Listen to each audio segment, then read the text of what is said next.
Inspired by the incredible Mary Poppins stories by P.L. Travers. Before we get into the press conference, I just want to congratulate the team for their 4 Golden Globe nominations for the film that we just found out about a few days ago. Having said that, would you now please welcome with me now the director, Rob Marshall. Mary Poppins herself, Untitled Chapter, Lin-Manuel Miranda, and the producer, John DeLuca. Welcome to all of you. Thank you so much for being here with us in Paris. Thank you so much. Just a first question. These guys are going to ask their questions too, but just a first question to kind of get things going. What was the most exciting, the most challenging, the scariest thing about making a sequel to such a well-loved, such an iconic movie as Mary Poppins? Gosh. Everything. All of it. Every step along the way. Yeah. I mean, it was daunting for sure. But at the same time, I certainly felt that if anyone was going to work on this, I wanted to be the person to do that because I loved the first film so much. I think we all did. It's beloved to us. Somebody's listening to a game. I think that's a translation. I think that's the translation. That's a translation. I can Mettez le son un peu fort, vous pouvez baisser un petit peu. It sounded like the Yankees were playing. It's the translation. Okay, very good. Understand. Yeah. Anyway, I hear it. Big time. Wow, what's the score? Anyway, the movie means a lot to so many people, and especially the people that were involved in this film. And I knew that what my goal was the entire time as I was working on this film, I can just speak for myself, was to pay great homage to that first beautiful film, but usher in that spirit of that film into this new story and this film, this original musical. And it was a balancing act the whole time for us. But I think, it was coming directly from here, directly from the heart, for all of us.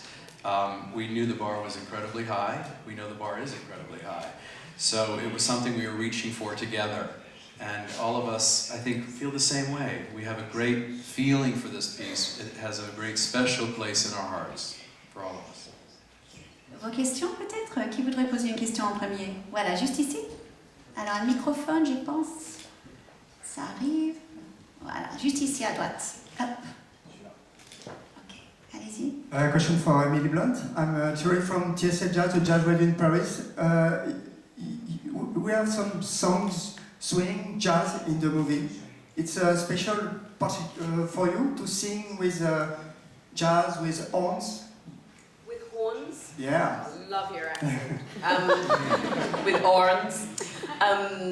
Yeah, I mean, it's so exciting singing the songs in this film. I mean, I think that, I think the composers Mark Shaman and Scott Whitman wanted to pay homage to the original. I think they are enormously protective of the original, hugely inspired by it, but yet this is a new time period. This is the next chapter, and so how do you honor the original, and yet they've musically carved out incredible space for themselves, and I think the songs are terribly exciting for us to perform.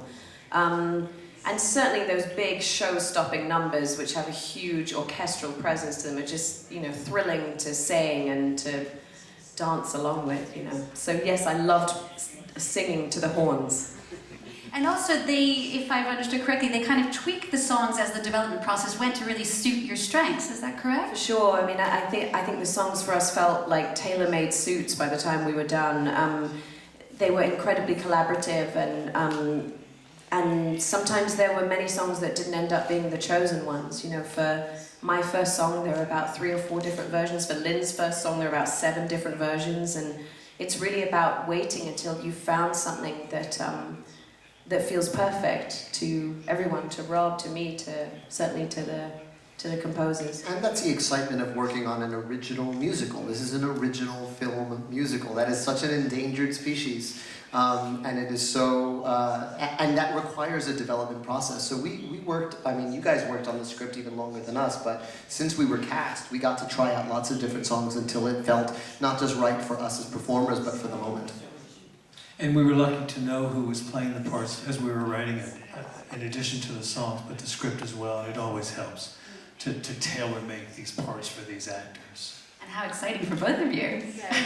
Absolutely. Yeah, but there was really no other way, I think, because I mean we were literally creating these parts from scratch, and so I mean without Emily and Lynn involved from the very beginning, I don't know if we would have been inspired. I mean, I don't know how we would have done it.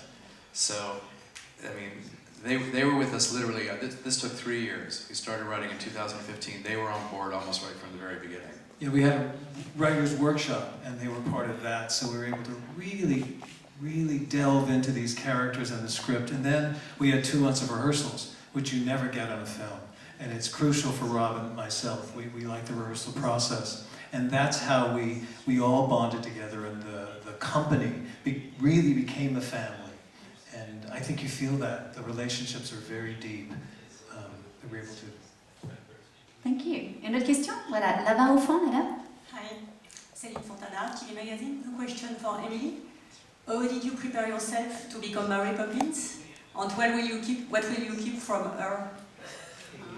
I did steal one of the umbrellas. I mean, I'm not going to say I stole it, but I'll probably get Alex, our props master, into trouble here. I was given a parrot umbrella, which I love and treasure. But how did I prepare for it? I found not only did we have an exquisite script to work from, written by David Magee, who really crafted something magical, complex, very exciting to play as an actor. I completely delighted in playing her. I think she's such a contradiction, and there's such a kind of rich tapestry, because you've got somebody who is practical and yet fantastical, and somebody who's grounded and yet airborne. You know, she's this superhuman with great humanity, and she's really funny and vain and rude, and so it's just sort of really exciting to play her. I did find the eccentricity that Rob and I were wanting to capture in the character was very much present in the books as well. You know, there's 7 other books written. So it was a sort of combination of the perfect script and the books, you know. Lynn, just a question for you. This was really your first big movie experience after having done so much cool stuff on stage. What was that like for you, and what was it like working with Rob? Well, it's not unlike working on stage, except you finish a musical number and you have to wait 1.5 years for people to applaud.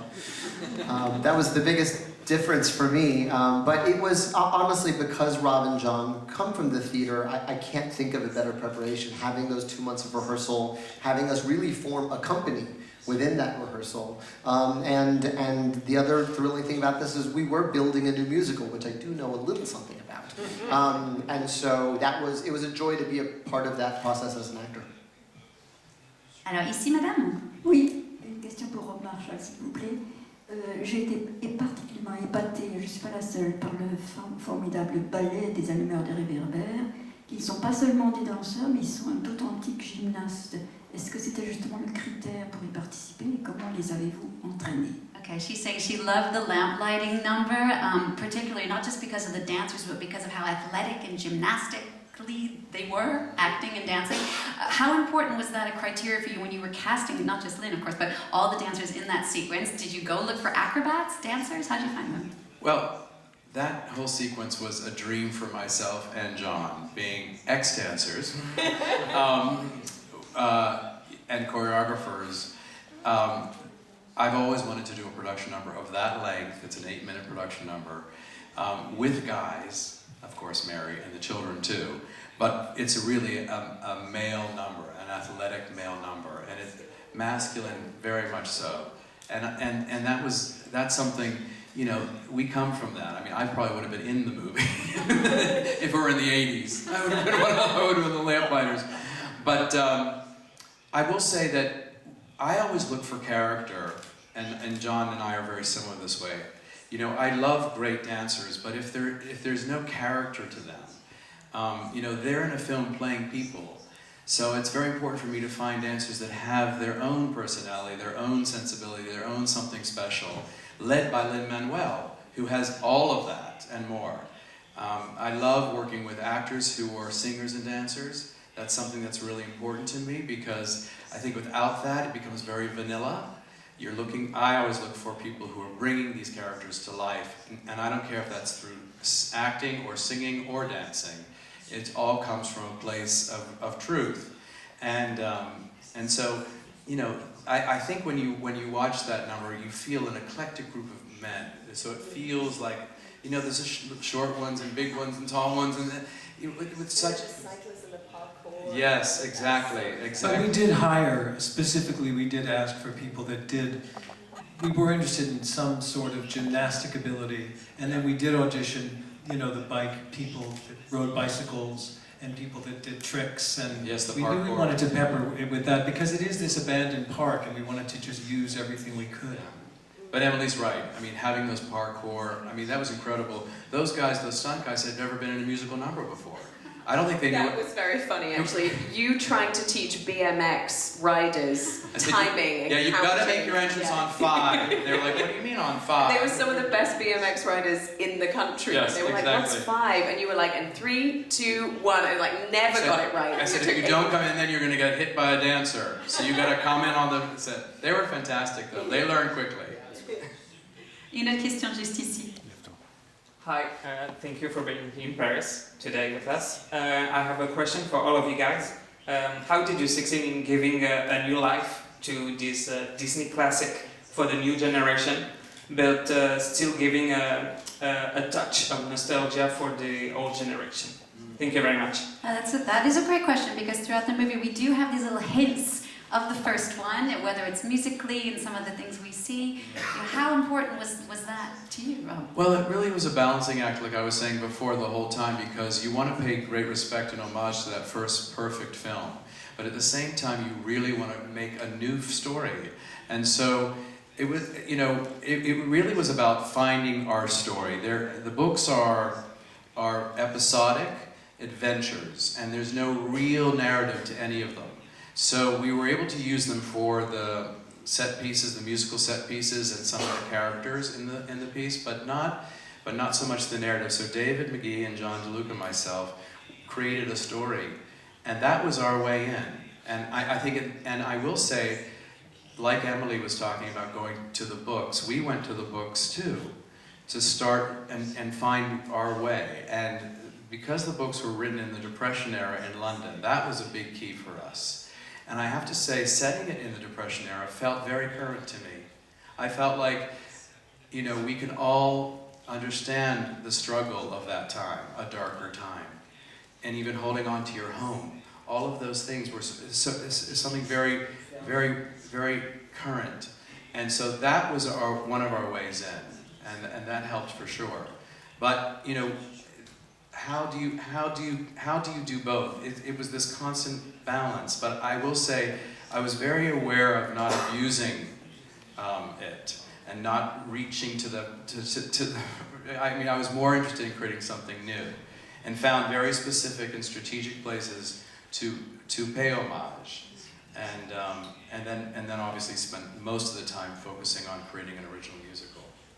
John, did you want to add something? I could. I think, in addition to all that, I mean, the little things you see, like there's the snow globe that a lot of people don't see. There were a lot of motives musically, but again, Robbie was very particular in what he allowed and what he didn't, what he allowed in. Because I think it's these little Easter eggs that make it even more fun for an audience. And even if they don't see it the first time, then they may see it on other viewings. But the thing that made it current for us was Rob saying about the state of the world it was getting darker and darker as we were creating this, and we just wanted to kind of give an antidote to the stress of the world that we were feeling at the time.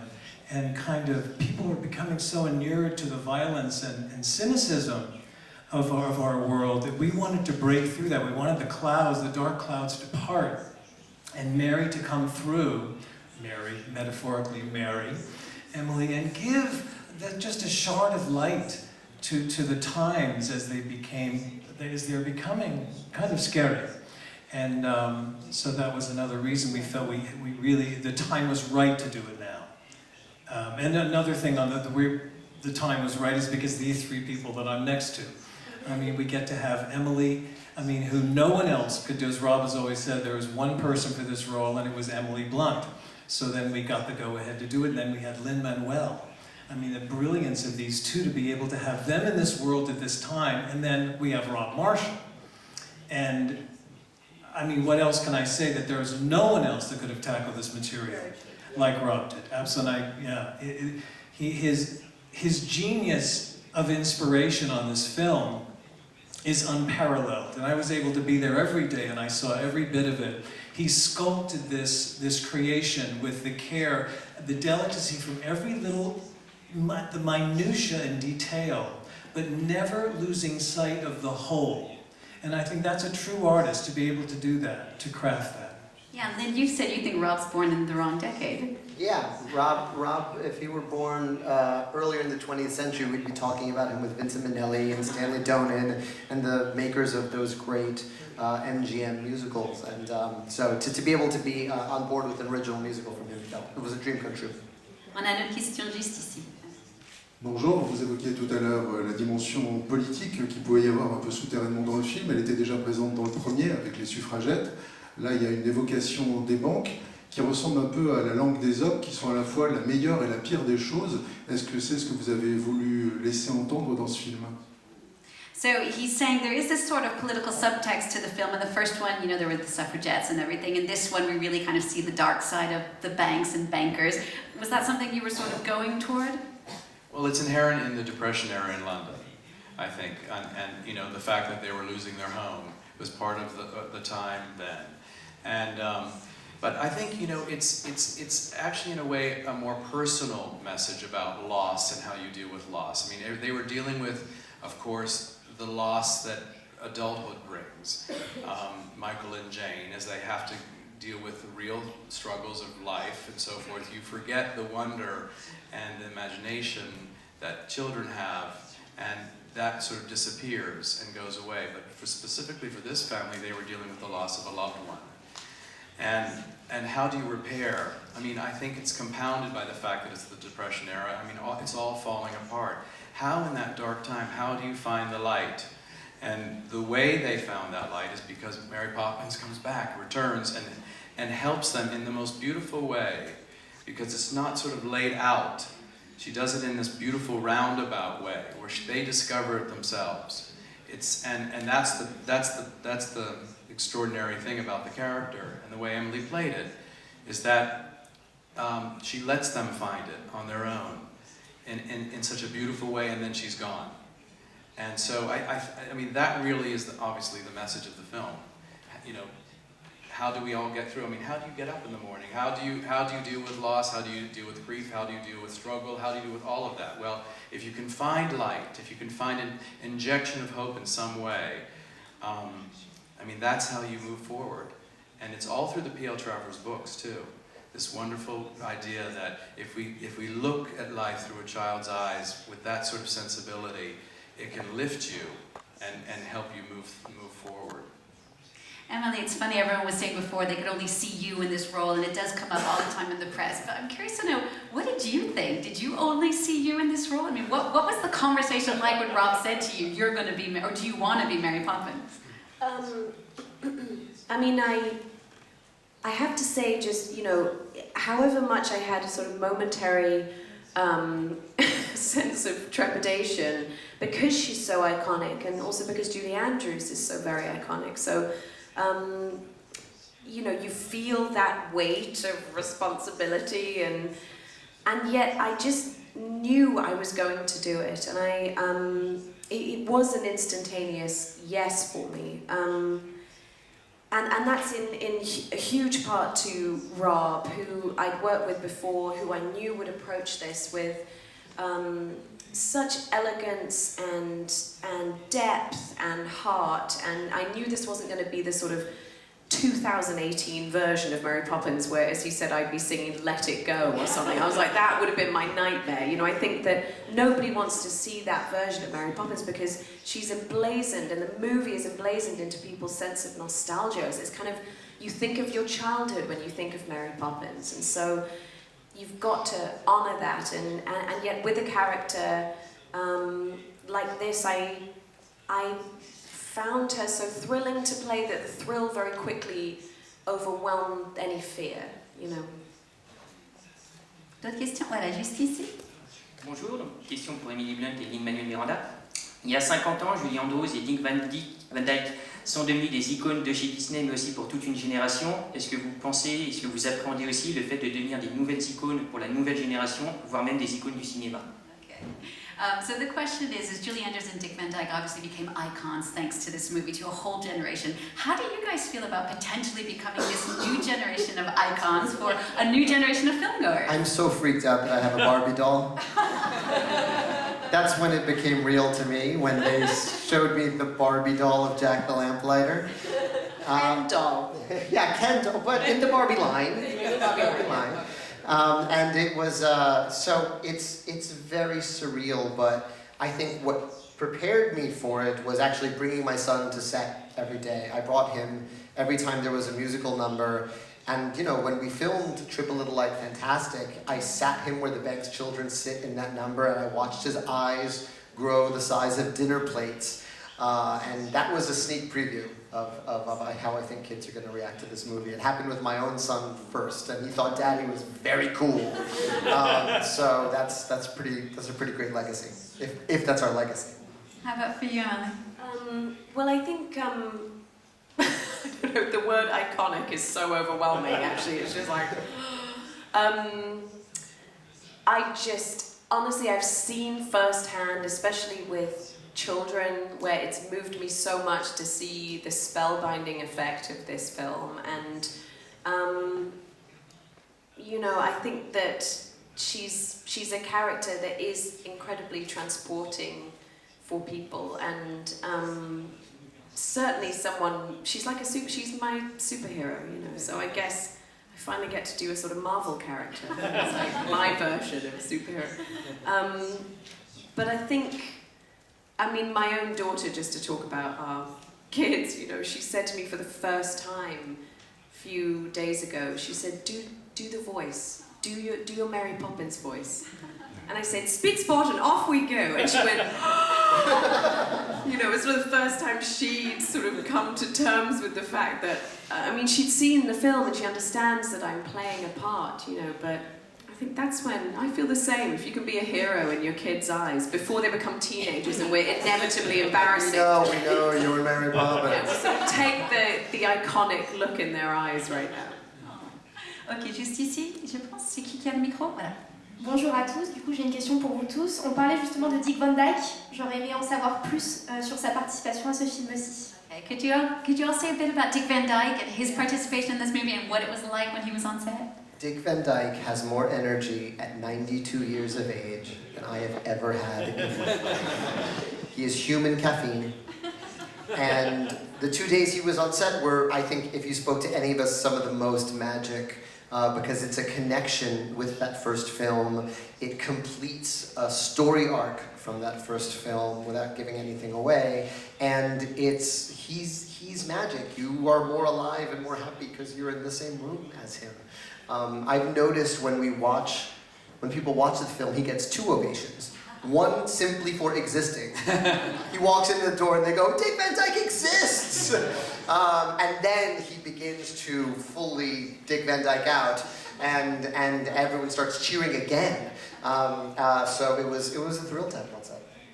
I mean, you know, this for me personally was a dream come true. A childhood dream come true because he was my hero. And, you know, having him on the set, it was so surreal for all of us, basically playing the same old banker that he plays in the first film, 54 years later. And we were all there.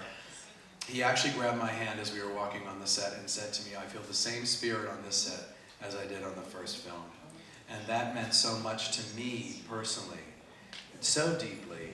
And, you know, he delivers that beautiful monologue in the film to the kids. And Feed the Birds, the music is playing under. We strategically placed it there because he's talking about the bird lady and the tuppence. And I mean, I just remember, I mean, they remember this too, I couldn't say cut because I couldn't breathe. And I was, it just came full circle. I mean, I will say he embodies the message of this film. In his daily life, he brings it to his life. He finds the child inside of him and approaches life with that kind of wonder. And so it was honestly, and it's overused the word, but it was magical. Une autre question, voilà, qui a le microphone? Ok. Oui, vous pouvez me mettre debout? Oui, bien sûr. Merci. Tout à l'heure, vous faisiez avec le retour de Mary Poppins, vous dites que vous faites référence au film de 1964. Le succès du film de 1964 est aussi la bande originale du film avec des chansons comme Supercalifragilistes ou Chem Chem Cheminé. Pourquoi ne pas avoir réutilisé ces standards comme on l'a vu pour d'autres reprises avec Mission Impossible? Est-ce que c'est juste pour des histoires d'argent, pour être un peu impliqué? I love the new Mission Impossible. Did you get that? Did you get that? So she's saying, so obviously this film is the sequel to the 1964 film with such iconic, again, word songs like Supercalifragilistic or Chim Chimery. Did you ever think at all about just reusing those songs, the same songs? Or her question was, might it be, you know, was it because of money you didn't want to use it? Oh, no, just not a at all. choice? We could have used everything. We had access to the whole, to all their songs, but we were writing a new musical, you know, and we weren't pretending that Mary Poppins isn't part of our story, those original songs. That's why you hear a little bit of Feed the Birds, like Rob just said, where you hear a motive of when Mary's around, you hear a little bit of Spoonful of Sugar, just little bits to know that we are following in that film, but we needed to pave a new way with a new script and new songs. Yeah, honestly, actually, if you listen to the score, and I highly recommend you do, Mark Shaman has laid so many Easter eggs of the original score in at pivotal moments, and I catch new ones every time. You know, the moment Mary Poppins appears, he puts in 3 notes of the song the kids write in the first film about what they want in a nanny. Da na na na na na na. It's 3 notes, and then we're on to the next thing. So it's always in service of the storytelling, not here we're going to play this melody you love because we know it will make you feel things. It's always sort of story and period appropriate. And it's also good to remember that, you know, the first film, those songs were served so beautifully that we didn't want to rehash that and do something. We wanted to, as John was saying, find our own path and you know, and not abuse reaching into that well too many times. Found specific places to use it, and as Lynn just said so beautifully, for story purposes, for story reasons. Alors, une autre question? Voilà. Bonjour. Hi.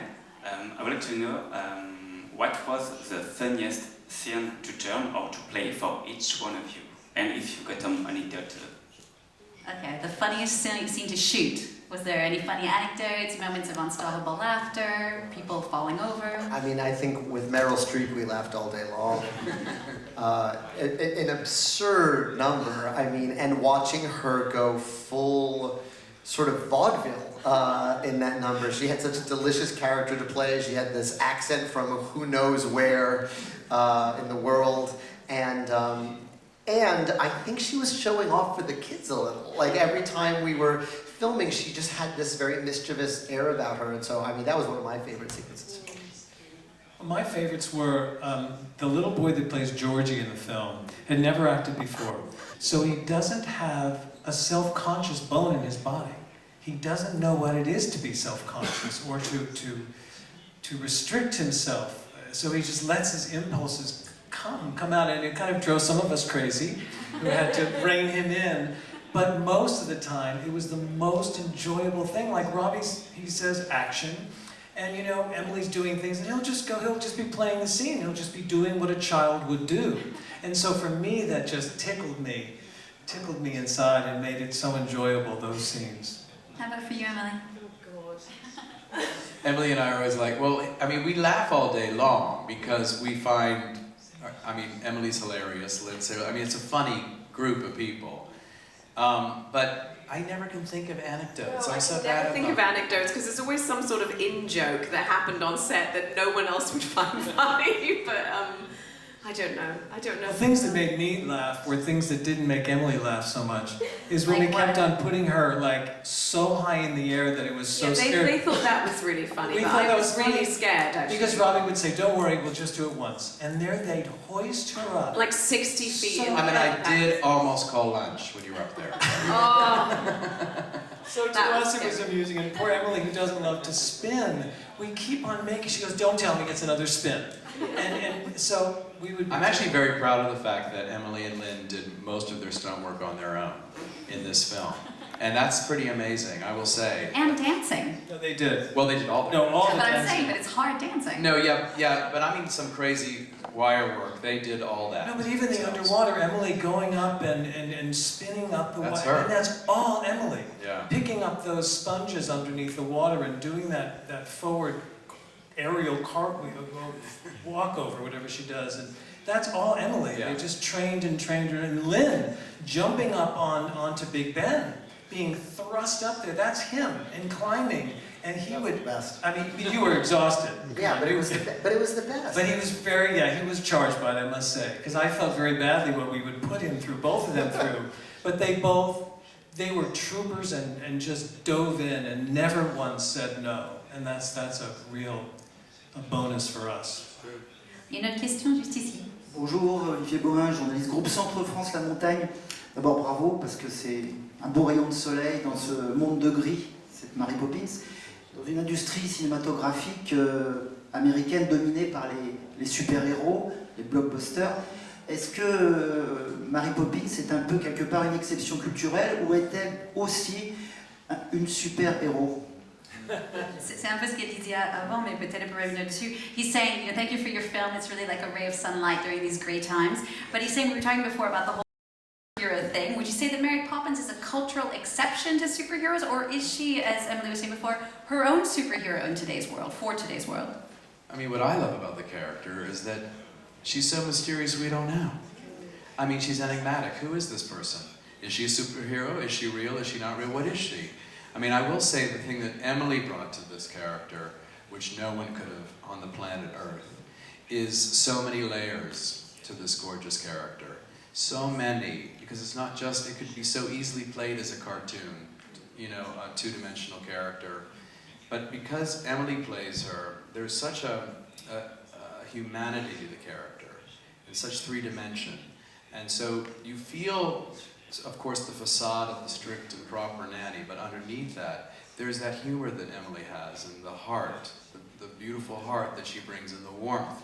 And that's something that is very hard to play, because it's so full and so rich with so many layers. And so, is she a superhero? I mean, I feel like what I love about the character is that whatever she does, there is this incredible portrayal that makes her so accessible and human, and that you feel her deeply. And I think that's what you brought to the role, my love. Thank you, Rob. I mean, I also feel that she, because she is so mysterious, she doesn't reveal her inner workings to anybody, which gives her that enigmatic quality, which also gives her master plan a sort of sense of enigma. And like with most superheroes, you sort of know their very dark backstory. You know everything about them, and they also like to take credit for their superheroic acts. And I love that she doesn't. She almost pretends it doesn't happen, and she takes no credit for it, and she makes it all about them and this sort of incredible voyage of self-discovery that she leads them on, and plants seeds so that they shapeshift and change and discover a new point of view. But she does it in a way that's so delicate and so intelligent, and that's what I really loved about the character. And that she does command the environment that she's in, but sort of pretends not to, and holds it at arm's length because she will inevitably have to leave. Which I remember feeling devastated by as a child when I watched the original, and certainly my own daughter when she saw this one. When I looked in the balloon at the end and said, it's time, my daughter was like, no, because it's so sad that she leaves, but again, she's the superhero that makes it all about you, and it's not about her, And it is also largely due to what Emily has created, and she and Rob, what they have created, because it's a very nuanced performance. It's not in your face. It's very, it's a subtly shaded performance, and you almost have to go to it. Those are my favorite kind of performances. both she and Lynn, they have a knack that they don't push. They don't, because a lot of times when you're in a musical, it becomes a showy musical performance, and it's very out there for the last row, and they both don't have that. It's in their blood to just be honest, and if you see it, you see it. If you don't, you don't. And I love those kind of performances where you have to go into them and watch them very closely, because they're subtly shaded. On a juste le temps pour une dernière question, je suis désolée. Qui a le micro? Voilà, super. Bonjour, merci d'être là et merci pour le film. Moi j'ai une question, est-ce qu'il a été prévu à un moment donné une apparition de Julie Andrews? Je pense par exemple au rôle de Angela Lansbury qui semble écrit pour une apparition en fait. Et pour Julie Andrews elle-même? Okay. Oui, voilà. Yeah, his last question is asking, did you ever think of a role for Julie Andrews? He's thinking of Angela Lansbury, the balloon lady. Could Julie Andrews have played that? Did you talk to her about it? I spoke to, John and I actually both spoke to Julie. She's a very good friend of ours, and known her a long time. And I worked with her in the 90s. I choreographed a production of Victor Victoria on Broadway, so I've known her for a long time. When we told her we were doing this, she was very excited by the idea that we were doing this film, because she said it's about time. That's what she said to us. 54 years, and there's all, all these books, all this material. Why hadn't there been one? So she was thrilled. And when we told her who was playing Mary Poppins, she literally threw her arms up in the air and said, "I love her." That was a beautiful moment. She has great taste. And then, but then we started talking to her about, should she be involved in some way? Should we write a cameo or something for you? And she said, no. This is Emily's show. She should run with it. It's her film. And so, and that was long before we started writing. So we didn't write for her. And then, so the character of the Magical Balloon Lady is a character from the books. And we thought of Angela immediately, because in a very quick amount of time on screen, you have to have something magical about you, and she just does. I mean, for her legacy of the Disney legacy with Bedknobs and Broomsticks, and of course, Beauty and the Beast, but it's just who she is. I mean, she was 91 when we shot the film too. And so she just carries with her such something special, that originality. And that beautiful moment between Angela and Emily, she comes up and says, they're looking at all the people up in the balloons, and she says, of course, the grown-ups will all forget by tomorrow. And then Mary says, they always do, which is really sort of the lesson of the film. I think she brings something so special to this film. But I feel that way about the whole cast, I have to say. Every single person in this cast, including the children. I think the children are so beautiful in this film. And when I've worked on this film now for 3 years, when I see the film, I just feel like everyone has claimed their roles in this beautiful way, and it's theirs. It's astonishing work for the cast, I think. Well, thank you so much. Merci beaucoup à vous tous. That's all.